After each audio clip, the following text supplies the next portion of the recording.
Bonjour, nous sommes très heureux de vous accueillir pour ce nouveau webinaire qui vous est proposé par Alma Consulting Group et la société d'avocats Hoche. Après avoir évoqué lors d'une première partie le sujet du contrôle fiscal du crédit d'impôt recherche et des clés de la réussite lors de la vérification de comptabilité, eh bien nous vous proposons aujourd'hui la deuxième partie, celle qui concerne le contrôle sur pièces et la demande d'information. Et pour en parler, nous accueillons nos deux intervenants aujourd'hui. Olivia Servoreno, bonjour. Bonjour. Vous êtes fiscaliste à Alma Consulting Group et maître Éric Quentin, bonjour. Bonjour. Vous êtes avocat associé au sein de la société d'avocats Hoche.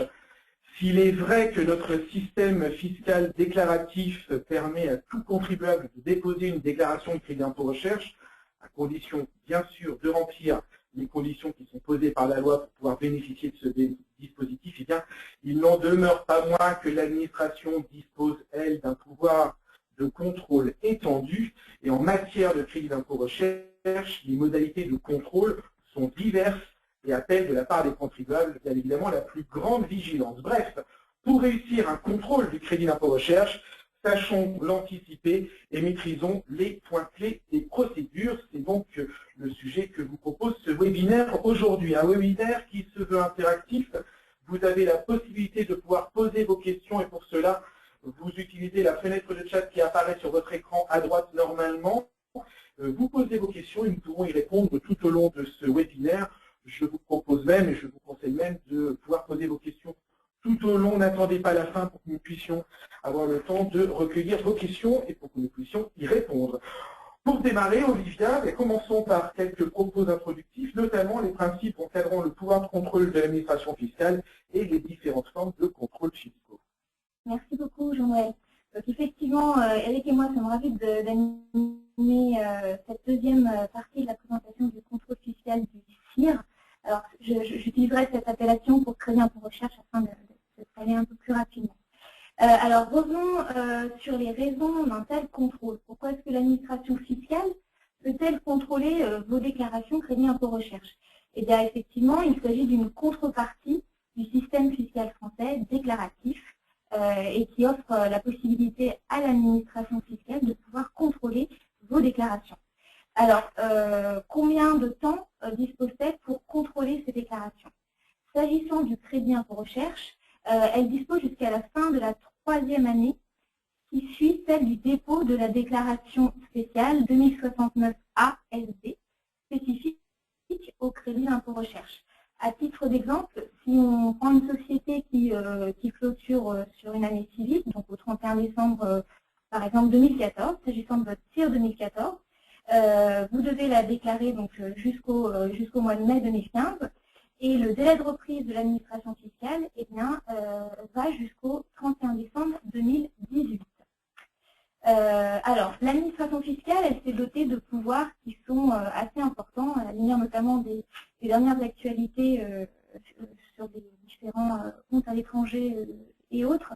Elle a renforcé son arsenal de pouvoirs d'investigation, donc elle dispose des opérations de contrôle, qu'on va exposer par ailleurs. Elle dispose d'un pouvoir d'enquête. Elle dispose même de la possibilité de réaliser des perquisitions. Notamment, donc, la Cour des comptes qui avait réalisé un audit du CIR en 2013 a expliqué que pour le crédit impôt recherche, il y a eu en 2012 pour la première fois l'utilisation de recours à des perquisitions 3 fois, dans 3 cas. Autre procédure lui permettant d'obtenir des renseignements, la demande d'éclaircissement ou de justification et le fameux droit de communication qui est assez étendu et qui peut aller jusqu'à permettre à l'administration fiscale de demander aux institutionnels, aux banques notamment, des renseignements sur ces contribuables. Alors, quelles sont les formes de contrôle qui peuvent concerner le CIR? Alors, on va aller du plus emblématique au plus discret. Le plus emblématique, c'est la vérification de comptabilité. Elle a été détaillée la semaine dernière par notre fiscaliste à Paris, Delphine Gonzalez, et maître Quentin ici présent. Donc, je n'y reviendrai pas. Le plus rare, j'allais dire, c'est le contrôle sur demande. Alors, il fait partie de la volonté de l'administration fiscale de sécuriser en amont notamment le crédit impôt recherche. Cela permet aux contribuables de solliciter de la part de l'administration fiscale un contrôle. Alors pour aller très brièvement là-dessus, c'est un contrôle qui est peu utilisé car il y a très peu de garanties offertes aux contribuables. Il n'y a notamment pas de limite de temps, ce qui fait que concrètement pour le crédit impôt recherche, vous êtes dans l'impossibilité d'utiliser la créance CIR sans que le contrôle perdure. Et puis enfin, le plus discret, c'est le contrôle sur pièce. Alors, on peut ajouter, Olivia, d'ailleurs, que le contrôle à la demande, c'était une fois, c'était pour un groupe qui voulait obtenir la mobilisation de ses créances de crédit impôt recherche. Et à l'époque, c'était ODO, maintenant c'est BPI, ne voulait le faire qu'à la condition que les créances soient validées par l'administration fiscale. Donc, on a demandé à ce que l'administration contrôle, et le contrôle de la DVI, sur les créances de crédit impôt recherche, qui a été fait en un temps record, en un mois, pour valider, bien fondé, par 85% du montant des créances de crédit impôt recherche. Mais c'est une procédure très peu usitée, parce que je crois qu'elle a été utilisée moins d'une dizaine de fois ces 3 dernières années. Alors, en ce qui concerne le contrôle fiscal du crédit impôt recherche, vous savez, c'est un sujet ô combien d'actualité. On a même une commission d'enquête parlementaire sous l'égide du Sénat qui vient d'être déclenchée. Commission d'enquête sur la réalité du détournement du crédit impôt recherche de son objet et de ses incidences sur la situation de l'emploi et de la recherche. Je noterai que la première partie de la commission d'enquête de sa dénomination est quand même assez orientée. Hein. Alors les contrôles en matière de crédit impôt recherche sont effectivement beaucoup plus fréquents qu'auparavant. On estime qu'il y a une déclaration sur 2 en moyenne qui fait l'objet d'un contrôle sur pièce ou sur place, qu'il n'est pas toujours forcément très ciblé, même s'il ne faut pas se leurrer, il y a quand même des actions coup de poing qui sont aujourd'hui engagées par l'administration fiscale sur certains bénéficiaires du crédit impôt recherche. On pense notamment aux organismes privés agréés qui ont fait l'objet de beaucoup de procédures de redressement ces 2 dernières années et particulièrement en fin d'année dernière. On a assez peu de comportements frauduleux, Dieu merci, et assez peu de pénalités pour manœuvres frauduleuses ou autres qui sont déclenchées dans le cadre de contrôles fiscaux du crédit d'impôt recherche. En revanche, on constate quand même, et notamment pour les grosses PME, TI ou les grands groupes, une application de plus en plus fréquente des pénalités pour manquement délibéré, même si à l'échelle de l'ensemble des contrôles, ces pénalités sur les 2012 ne représentaient que 15% du montant des redressements en matière de crédit impôt recherche. Il faut quand même noter une montée en puissance de l'application de ces pénalités pour manquement délibéré. Il ne faut pas se cacher aussi que c'est sans doute une stratégie de la part de l'administration fiscale pour essayer de négocier au mieux les rappels de droit, quitte à lâcher les pénalités dans leur intégralité ou les ramener à 10%. Et on a également une spécialisation très importante de la procédure de contrôle spécifique au CIR, puisque les contrôles qui font appel à des experts du ministère de l'Enseignement national supérieur et de la recherche ont été multipliés par 3 ces dernières années. Alors il est vrai aussi que les sujets sont techniques et dépassent les simples compétences des agents de la Direction générale des finances publiques. On a indiqué la semaine dernière avec Delphine que lorsqu'il s'agit de sociétés d'ingénierie ou de sociétés informatiques, l'administration fiscale s'adjoint souvent des compétences des brigades de vérification des comptabilités informatisées, et sur les autres domaines, il est difficile d'émettre une opinion sans avoir l'avis d'un expert du ministère de la Recherche. Alors on a également constaté de plus en plus de contrôles dits souterrains, c'est-à-dire en fait non pas dans le cadre d'une vérification de comptabilité à strictement parler, mais dans le cadre d'un examen sur pièce des déclarations de crédit impôt recherche et de demande de justification. On a évoqué déjà le fait que c'était à l'occasion souvent de demandes de remboursement de créances de crédit impôt recherche par les entreprises qui ont droit, c'est-à-dire les PME qui ont été PME au sens communautaire ou les entreprises en difficulté ou encore les jeunes entreprises innovantes, mais pas seulement. Bon nombre de contrôles, le contrôle sur place peut être précédé le plus souvent d'un contrôle sur pièce avec des demandes de renseignements un petit peu rampantes, on va dire, et des demandes de justification. Et là, les procédures sont un peu plus opaques vis-à-vis des entreprises vérifiées, puisqu'elles ne disposent pas nécessairement des mêmes garanties et des mêmes droits que dans le cadre d'une vérification de comptabilité à strictement parler. Du reste, dans le cadre des 2 questions en cours de la commission d'enquête du Sénat que j'indiquais tout à l'heure, la directrice fiscale du groupe Sanofi a indiqué qu'ils aimeraient bien de temps en temps rencontrer un peu plus les experts du ministère qui souvent travaillent dans leur bureau sans qu'il y ait de véritable dialogue, des échanges d'écrits entre l'entreprise et l'administration fiscale ou les experts scientifiques désignés par le ministère de l'Enseignement supérieur et de la recherche. Alors, comme on vous l'indique sur le slide, les demandes de vérification d'informations sont de plus en plus importantes. Aujourd'hui, peut-être 80% des dossiers sont concernés par une demande d'information, quand bien même le nombre de contrôles est resté à peu près identique. Et c'est devenu très clairement une étape intermédiaire, comme on vous l'indique, c'est-à-dire que ça peut déboucher sur une vérification sur place si les réponses apportées par l'entreprise ne sont pas considérées comme satisfaisantes par les services de contrôle qui instruisent la dossier sur pièce. Merci. Donc, un programme en 3 parties que nous proposons aujourd'hui. Le contrôle sur pièce du CIR par l'administration fiscale. Deuxième partie, le contrôle sur pièce du CIR par le ministère de l'Éducation nationale, de l'Enseignement supérieur et de la Recherche. Et enfin, nous terminerons par les demandes d'information et l'instruction d'une demande de remboursement. N'hésitez pas à poser vos questions en utilisant la fenêtre de chat qui apparaît sur votre écran à droite normalement, et nous y répondrons tout au long de ce webinaire. On démarre, Olivia, avec le contrôle sur pièce de l'administration fiscale. Voilà, alors donc c'est un contrôle qui se fait, on parle de travaux de bureau, à la différence effectivement d'un déplacement dans les locaux du contribuable vérifié. Donc l'inspecteur dans son bureau va vérifier, va procéder à un examen critique de vos déclarations. Donc tant par l'intermédiaire de la déclaration de l'année considérée, qu'il va pouvoir effectivement faire des rapprochements avec vos autres déclarations sur les années antérieures et éventuellement les liasses que vous avez par ailleurs déposées. Alors, comme l'a dit Maître Quentin, ce contrôle sur pièce est un contrôle dont la programmation a été considérée par la Cour des comptes comme étant insuffisamment organisée. Et on se demande si la future dématérialisation des déclarations ne va pas faciliter ou permettre une meilleure organisation, enfin un rendement plus efficace de ce type de contrôle. Car comme vous le savez, cette année, pour la première année, vous avez la faculté de télédéclarer votre 2069 ASD. Ça n'est qu'une faculté, mais comme vous avez pu déjà vous en rendre compte par rapport à vos autres impôts professionnels, il est probable que ça devienne une obligation à l'avenir, dans un avenir plus ou moins proche. Voilà, donc quel est l'objet de ce contrôle sur pièce? C'est un contrôle qui est d'abord formel. On vérifie que tout est bien renseigné, qu'il n'y a pas d'erreur, d'inexactitude, d'omission ou de dissimulation. On vérifie que ça a été déposé dans les délais.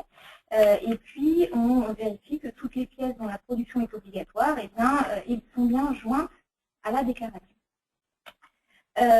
S'agissant des modalités de déclenchement du contrôle, pour ceux qui ont suivi la formation de la semaine dernière, il y a des petites différences substantielles, car en effet, dans le cadre de ce contrôle sur pièce, vous n'êtes pas prévenu. Vous ne savez pas qu'un contrôle est engagé sur votre déclaration. Vous ne recevrez pas d'avis de vérification, ni même de charte du contribuable vérifié. Voilà. Donc maintenant, s'agissant donc de la portée du contrôle sur pièce.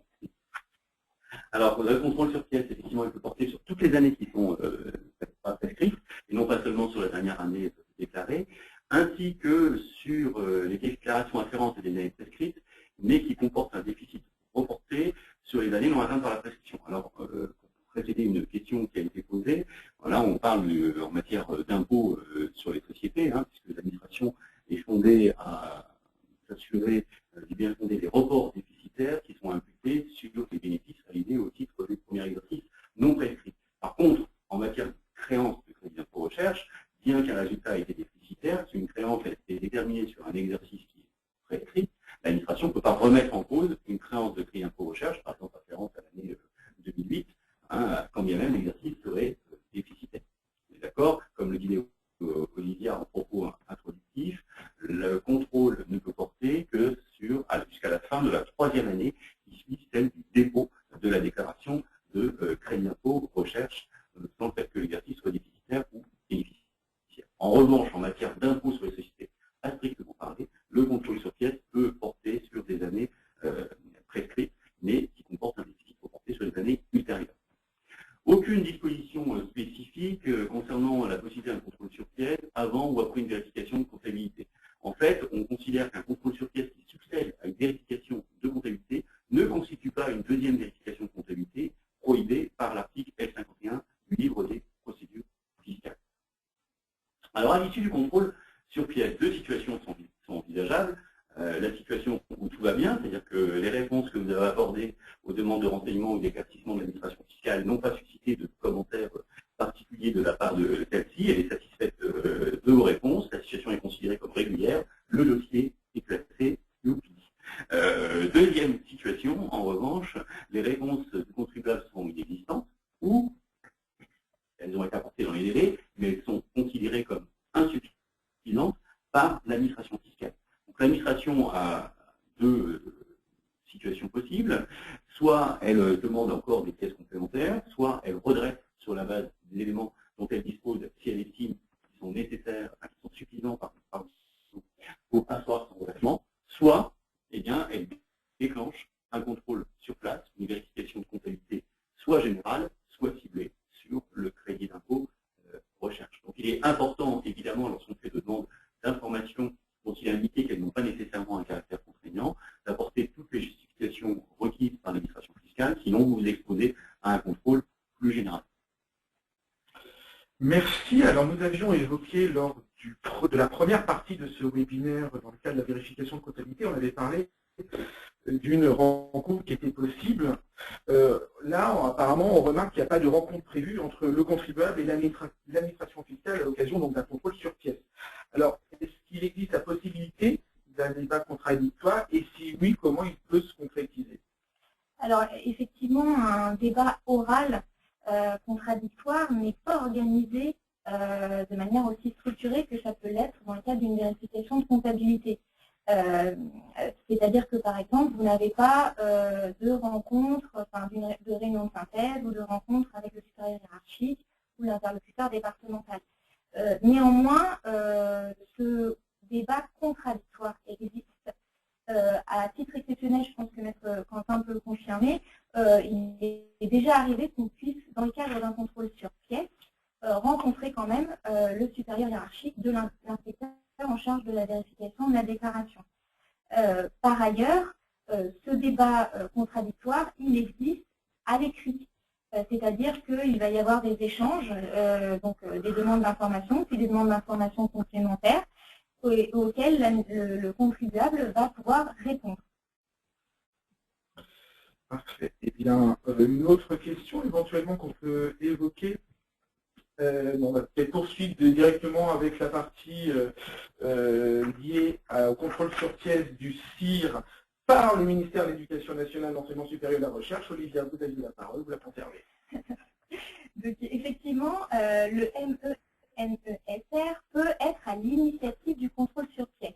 La semaine dernière, Maître Quentin et Delphine Gonzalez vous avez expliqué que celui-ci pouvait être sollicité par l'administration fiscale pour contrôler la réalité de l'affectation à la recherche des dépenses de R&D dans le cadre d'une vérification de comptabilité. Ce cas-là est un petit peu différent, c'est-à-dire que c'est lui qui va décider d'engager le contrôle.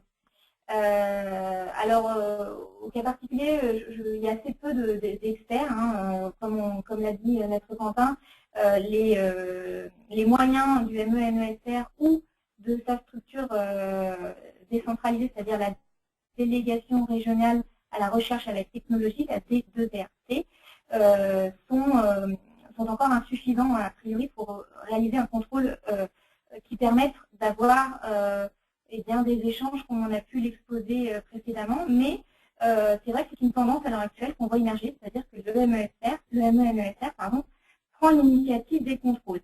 Alors, on était à l'origine dans un vide juridique, on n'avait pas vraiment d'organisation de ce dialogue qui s'engage nécessairement avec les experts du MENESR.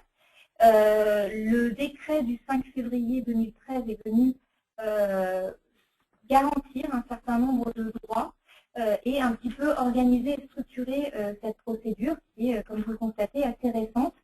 Et on l'espère en construction, c'est-à-dire qu'on espère que ça va aller au-delà des premières mesures. Alors, ce décret prévoit quoi? Il prévoit qu'il y a une première demande initiale d'éléments justificatifs par les experts. Le contribuable dispose de 30 jours pour y répondre. Il a la faculté de solliciter une prorogation de délai de 30 jours également.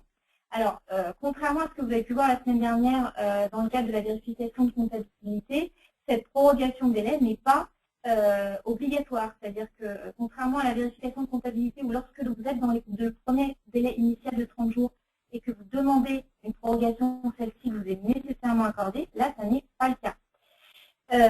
Par ailleurs, on pouvait se poser la question dans le silence, dans le cadre du silence du MENESR à votre demande de prorogation de délai, est-ce qu'on peut considérer qu'il a accepté la prorogation de délai sollicitée? C'est pas, aujourd'hui, on n'en a aucune certitude. Si à l'issue de cette première demande, l'expert du MENESR n'est pas suffisamment convaincu, il peut solliciter une seconde demande d'information complémentaire. Là, vous disposez à nouveau d'un délai de 30 jours pour y répondre, mais il n'y a pas de prorogation de délai prévue en pratique. Il dispose également d'une deuxième possibilité de demande d'information. Là, vous disposez à nouveau d'un délai de 30 jours. Et dans ce cadre, dans le cadre de ce nouveau délai de 30 jours, vous avez la possibilité de solliciter un entretien avec l'expert avec lequel vous avez engagé un dialogue, qui est pour le moment que écrit. Et ce, afin de clarifier les conditions d'éligibilité des dépenses. Nous, en pratique, on a constaté qu'effectivement, une rencontre avec l'expert et vos chefs de projet est souvent primordiale et bénéfique pour la suite du contrôle. Malheureusement, à l'heure actuelle, nous n'avons aucune possibilité de forcer, entre guillemets, le MENESR à accepter une telle demande d'entretien. Voilà, donc comme vous l'avez constaté, contrairement à la procédure de vérification de comptabilité, il n'y a pas d'obligation aujourd'hui d'instaurer un débat oral contradictoire avec l'agent habilité du MENESR ou de la D2RT qui intervient sur votre dossier. Alors, comment se passe la fin du contrôle sur pièce qui est diligentée par les agents du ministère de la Recherche, pour simplifier?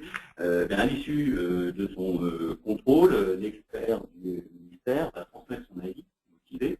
Alors, le plus souvent, la motivation est quand même assez laconique, il ne faut pas se leurrer, à l'administration fiscale qui va décider ou pas d'émettre une proposition de rectification, qui n'est pas consécutive à une vérification de comptabilité sur place, au détriment du contribuable l'objet du contrôle sur pièce. Alors évidemment, l'administration fiscale doit se référer en pratique à l'avis de l'expert, même si elle n'est pas liée par l'avis de l'expert, comme l'a rappelé dans un autre domaine le Conseil d'État dans l'affaire Montaigne Direct à propos d'un litige qui, je crois, concernait la TVA.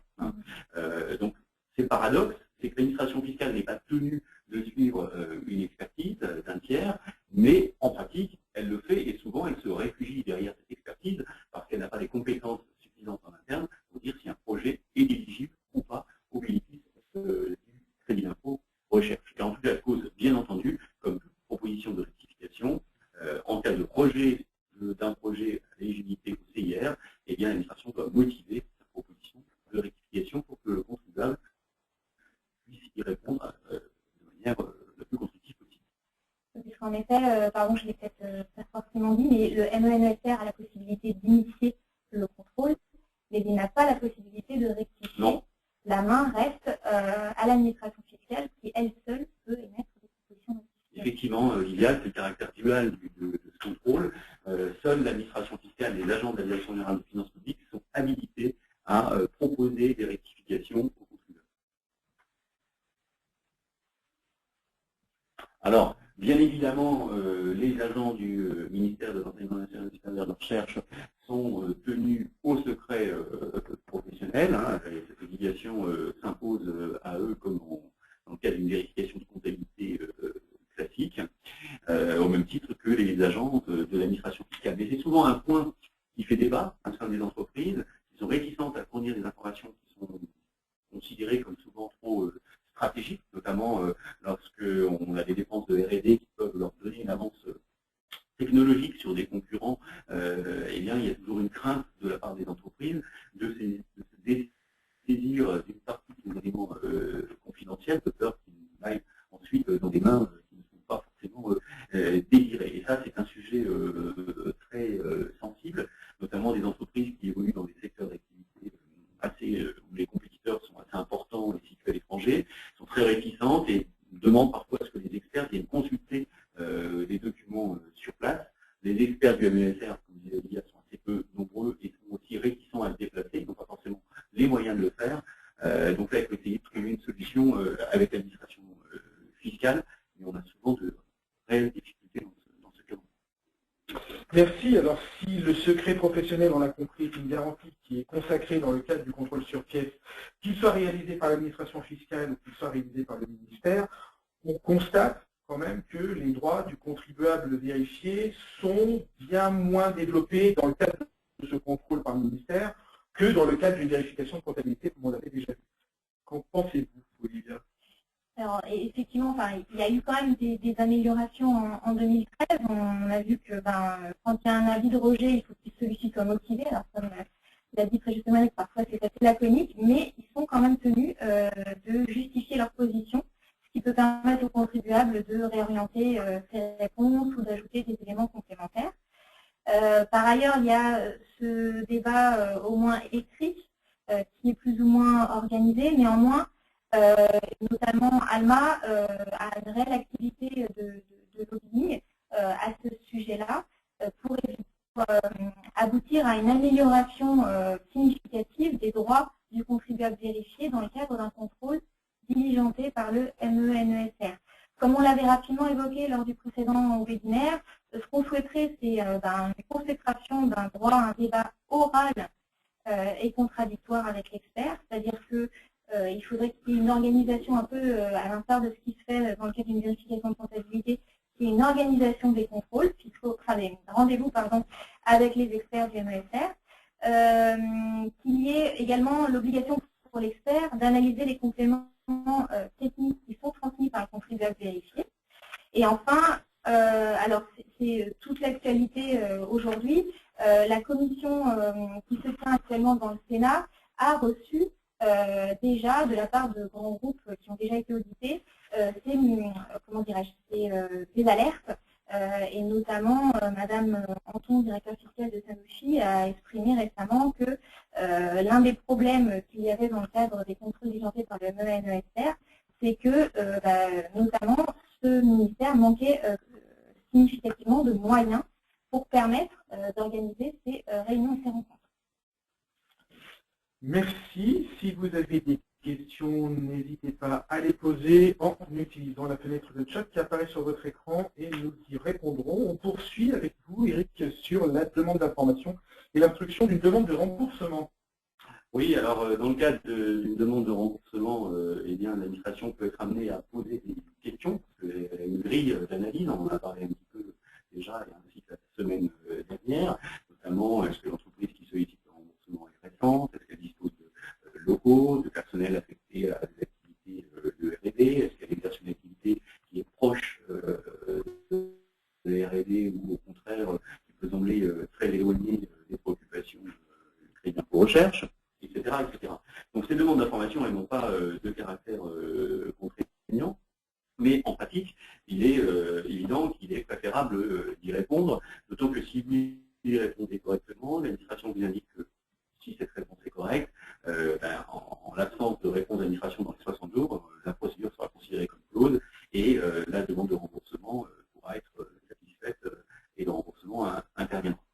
Alors que se passe-t-il en revanche s'il ne se passe rien? C'est-à-dire que vous envoyez la demande de remboursement et silence radio de la part de l'administration fiscale, qui accuse réception, prend acte, mais ne revient pas vers vous. Il faut savoir que la demande de remboursement dans une déclaration de créance de recherche, comme une demande de remboursement d'une créance de carryback ou de type de créance fiscale, est considérée comme une réclamation contentieuse. C'est-à-dire que si au bout de 6 mois, l'administration fiscale n'a pas répondu, vous pouvez considérer qu'il y a un rejet implicite de cette demande et vous pouvez éventuellement aller directement devant la juridiction contentieuse, donc votre administratif qui est compétent temps et solliciter le bénéfice de remboursement d'intérêts moratoires. Donc en pratique, on peut dire que l'administration a quand même ce délai de 6 mois pour instruire favorablement ou au contraire défavorablement et rejeter la demande de remboursement, considérant qu'elle est irrégulière en la forme ou qu'au fond, elle ne satisfait pas aux conditions posées par les textes. J'ai un petit peu anticipé de quel dire Olivia. Il n'y a pas de souci, c'est pas grave. Oui, donc effectivement, voilà le petit schéma qui résume ce qu'Éric vient de vous exposer. Si vous êtes PME ou si vous êtes jeune entreprise innovante donc la PME pour mémoire, c'est que ça c'est la définition communautaire de la PME, à savoir que vous devez avoir moins de 250 salariés et un bilan inférieur à 50 millions d'euros ou un chiffre d'affaires inférieur à 43 millions d'euros. Enfin, c'est l'inverse, un bilan inférieur à 43 millions d'euros et un chiffre d'affaires inférieur à 50 millions d'euros. Si vous êtes dans ce cas-là et que le délai de 3 ans au cours duquel vous pouviez imputer votre créancier échu, dans ces cas-là, vous pouvez effectivement faire une demande de remboursement auprès de votre service des impôts des entreprises. Comme l'a dit Eric, à l'occasion de ce dépôt, il y a généralement un contrôle formel et de cohérence qui s'engage et vous pouvez récupérer, être le destinataire d'une demande d'information sur le formulaire 4025 SD. Dans ces cas-là, et comme dans le cadre du contrôle sur pièce, vous n'êtes pas informé de l'engagement d'un contrôle. Vous avez juste une demande d'information à laquelle vous êtes tenu de répondre. On peut regretter également, dans le cadre de ce contrôle qui ne porte pas son nom, une absence de débat oral ou écrit contradictoire. Contrairement à la demande d'information, si vous n'y répondez pas dans le délai de 30 jours, ça suffit pour que votre demande de remboursement soit rejetée. Si vous y avez répondu, mais que cela est jugé insuffisant, vous récupérerez en contrepartie une décision motivée de rejet total ou partiel de votre demande de remboursement. En fait, la demande de remboursement, elle s'analyse comme une réclamation contentieuse.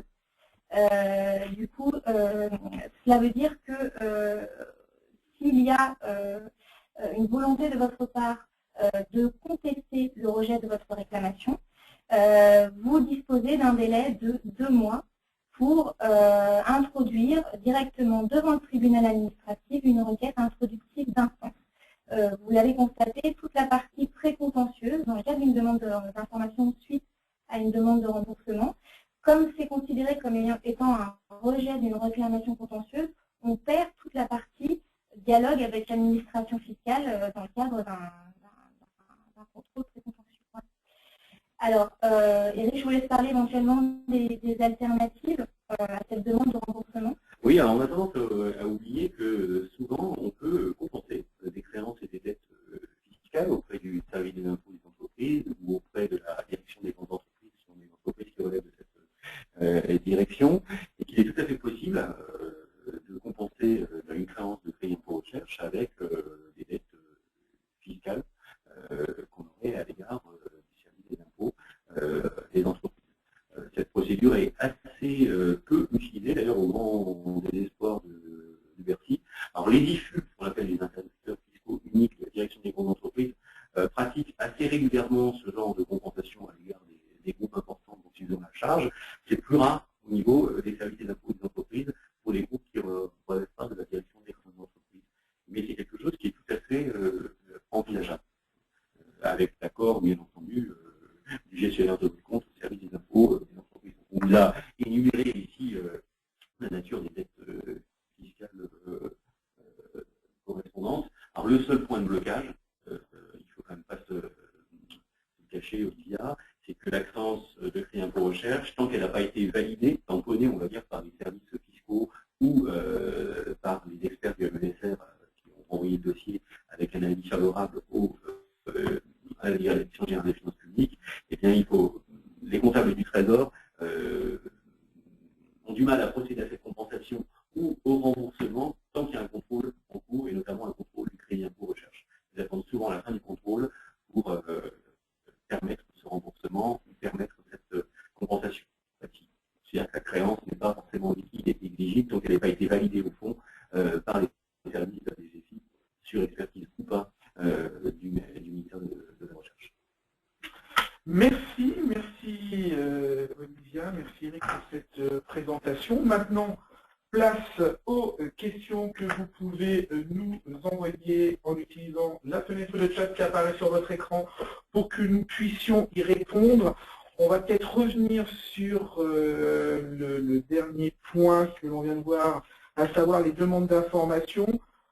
On comprend en fait que ces demandes d'information, dans le cadre du traitement d'une demande de remboursement, se multiplient. Tout ça retarde le traitement de cette demande. Alors, est-ce qu'il est possible de se prémunir contre ce type de demande d'information? Alors, comme l'a dit Eric, effectivement, l'une des possibilités pour éviter ce genre de demande, ce serait de privilégier une imputation de la créance crédit impôt recherche sur vos échéances fiscales à venir. On constate effectivement en pratique que le délai de traitement d'une demande de remboursement est d'environ 6 mois, alors qu'une demande d'imputation envoyée à votre service des impôts compétent doit être faite au plus tard 1 mois avant l'échéance que vous souhaitez régler.